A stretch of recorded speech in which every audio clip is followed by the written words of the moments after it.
The soldier's boot hit something hard beneath the sand. In the next instant, his body exploded into 1,000 pieces. His buddy froze, mind reeling. Instinctively, he stepped forward. Click, the unmistakable sound of metal under pressure. Another landmine. Shit. His ears were still ringing from the blast, the world muffled and distant. When his hearing finally returned, he stared at what was left of his friend and screamed until his throat went raw. But this wasn't the time to grieve. He forced himself to focus. Carefully, he dropped to one knee and pulled out his combat knife, probing the sand beneath his boot. The blade scraped against metal. Definitely a mine. Scanning the area, he spotted the radio about 10 feet away. He untied his bootlaces and fashioned a makeshift grappling hook with his entrenching tool. After several failed attempts, he threw it with everything he had. The force nearly lifted his foot off the mine, but miraculously, he snagged the pack.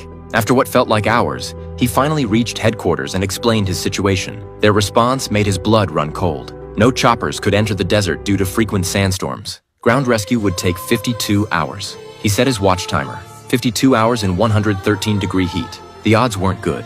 When hunger became unbearable, he ate his last piece of beef jerky and took 2 swigs from his canteen before it ran dry. Then a breeze picked up. He turned his head and his heart sank.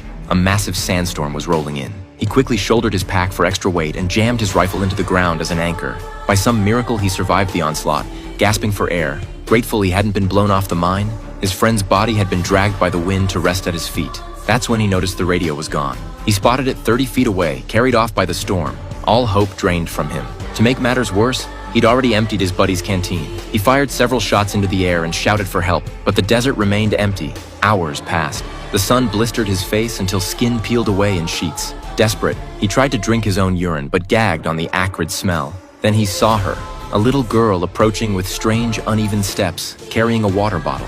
He grabbed it and drank greedily. He tried to thank her, but she didn't understand. She pulled out a toy soldier, and he found one in his own pocket to show her. She arranged the toys on the ground and began pushing one forward. He didn't understand what she was trying to tell him. He gestured frantically toward the radio, begging for help, but she turned and ran, disappearing into the desert haze.